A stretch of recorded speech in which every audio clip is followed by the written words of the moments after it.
So mga Leds, yan video natin. May problema tong Honda PCX ni Sir na taga Cavite pa na Sir. Pakita natin si Sir. Ano po ba name ni Sir? Hiner.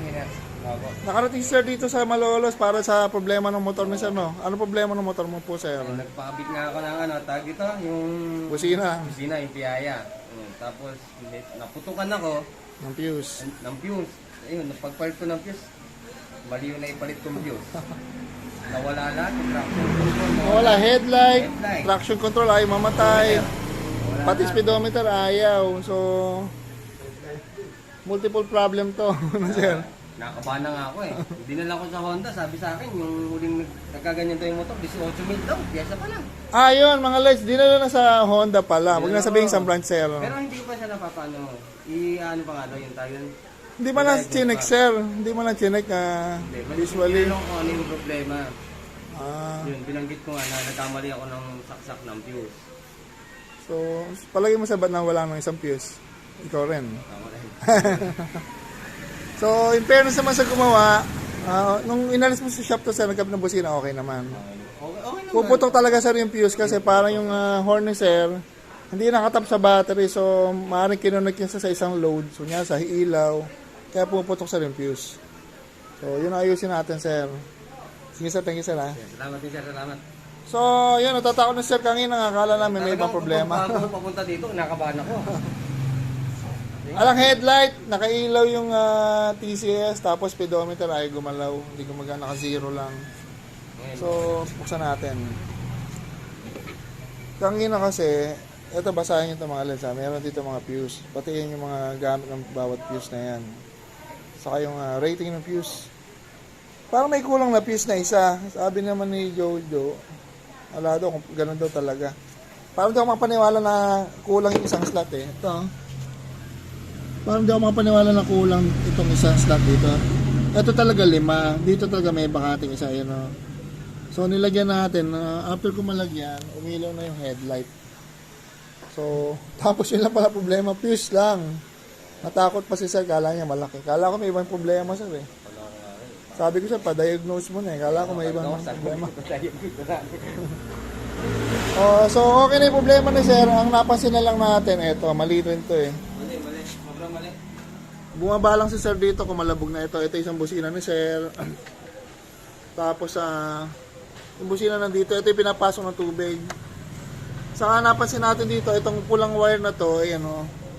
Ito yung galing China na low quality. Hindi lahat ng China low quality, pero ito yung napupulbos. Isa pa nga, wala siyang nakatap sa battery. Wala siyang wire na pumunta sa battery para supplyin yung relay na mag-supply sa horn. So, i-rewire natin yung horn. Mura lang naman yung harness ng 300 lang. Yung bracket lang, saka labor. So, yun ang gagawin natin. Para maayos na to, hindi kumakalabog. Ang hirap papunta dito, kalabog ako ng kalabog. Saan ka po sa Cavite, Sir? Ha? Saan ka po sa Cavite? Bakor lang naman. Medyo pagtawid lang, Sir, no? Pagkait lang. Pero problema rin, no? Yung malayo po na, 67. Kailan mo, Sir, pinagawa to, Sir? Yung isang araw. Kasi after nun, Sir, nagka-problema na. Problema naman. Talaga pag binabot mo, Sir, puputok kasi underrating na yung fuse. Kasi bumaba na yung fuse niya kasi nga itinap niya sa isang load. Kaya iba na yun dapat value nun. So gagawin natin dito, remounting ng busina, lagyan natin stainless bracket saka harness. So yun lang. Sir, thank you, Sir. Ano ang pangalan mo, Sir? Hiner.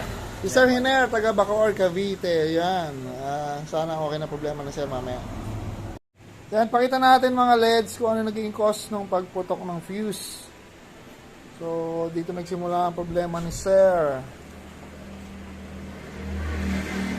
Parang nakangapasa, dalawa tinalupan, parang trial and error ang ginawa mga Leds kasi talop dito, talop doon. Ito pong green wire na to, papunta to sa relay ng bagong horn. So, instead na sa battery, dito lang sila kumapa ng wire kung saan tatap, siguro lang tester lang. Ayun, nakita may positive. So, for example, ito sa ilaw pala to. Kaya pag bumusina sa Sir na matagal, pumutok yung fuse. So, mali po yun. Dapat po sa battery. Kasi ito nga, tinalupan pa yung kabila. Oh. Parang hinuhuli nila kung saan sila pwede magkabit. Tapos isa pa nga yung bracket. Yung dati nakakabit dito, yung busina, eto na. May stainless bracket tayo rito lalagay, saka dito.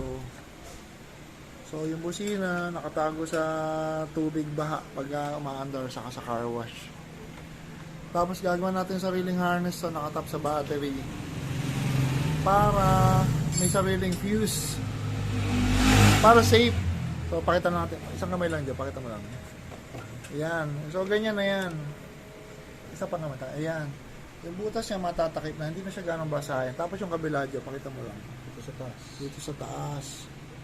So, ang ano natin doon, para malibre yung busina sa pagkabasa.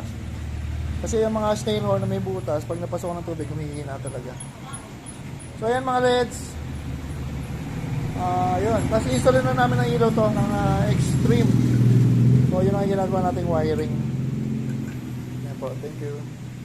Yan, demo na natin. Nayari din yung motor ni Sir Henner. Tama, Sir? Apa yun po? Taga Bacoor, Cavite. Baka may isang shoutout ka, Sir. Wala ako shout out. Asawa, Sir. Yung kumpare ko na lang yung nagturo dito, si Larry Candelaria. Taga saan po ba yan, Sir Larry? Nakabit-bahay ko yun eh, dito rin siya nagpagawa. Siya yung nag-recommend sa akin.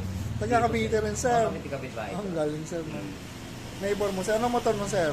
NMAX yung ginagawa niya dito, version 2. Yun, salamat, Nakabit Sir. din sila nga na LED.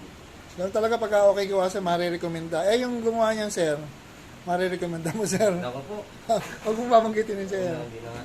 Kaya kung nag-wiring kayo, kung ano may trabaho niyo, ayusin niyo gawa niyo para ma-recommenda kayo. Hindi niyo na kailangan mag-advertise para sa sarili niyo. So, nakita nga natin, maraming tinalupan dito, nag-tap sa main harness, kaya pumuputok yung fuse. Tapos medyo na-confuse si Sir na bunutan ng isang fuse, kaya dumami yung problema. Buti ganun lang po, Sir. Pailaw nga po, Sir. Ay, Yes, Sir. Yes, Sir. Diyan lang, Sir, sa switch mo gagalawin. Ayun. Yung busina mo, Sir, pabusina. Yan, yung busina niya naman, talaga namang malakas. Ang problema lang dati, hindi nakamount sa tamang mounting. Sumasayad. masayag na. Laging kumakalabog, Sir, no? Oo, kaya ang hirap nga punta dito ka kanina. Gandaan ako din sa MacArthur. Baka malaglag. Konting ano lang, Sir, sumasayad na, Sir. Baka malaglag. Kasi Ayun. masayag. So, ngayon yung busina na, Sir, naka-stainless bracket na 2 piraso. Kaya safe na yan. Ayun. Sige, Sir. Thank you, Sir. Salamat po. Thank you. Yan, pakita lang natin. Kimco AK550. Taga QC pa to, mga LED. Sukin na natin. Si Sir Roger, Sir. Last time ginawa namin, Avanza po ni Sir, no? Okay po ba, Sir? Si Sir, ka-Kimco kasi, Sir. Meron siyang AK. Ang ginawa naman namin, ito. Cellphone holder, nakatumingin sa leg ng ano. Ayan, metal part yung loob niya, kaya matibay. So, dito ako maglalagay ng cellphone, Sir. Tapos, Sir, balik na po kayong QC, Sir. Kapasyan pa po. Magkanta si Buboy. Ayun, si Sir, babalik pa rito. Susunod, papakabit naman ng bracket. Nakabot na ano eh. Ayan, hindi ko na sabihin sa yan. Yung bracket na, Sir, papalitan natin ang gawa natin. Heavy duty LED bracket, nakatornilyo sa chassis. So, yan. Sir! Thank you, Sir Roger, Sir, Ayan po, sukin na natin si Sir. So, yan. Available to sa Shopee. 1.7 na ata to sa Shopee. Pag dito, 1.5 lang. So, yan. Thank you.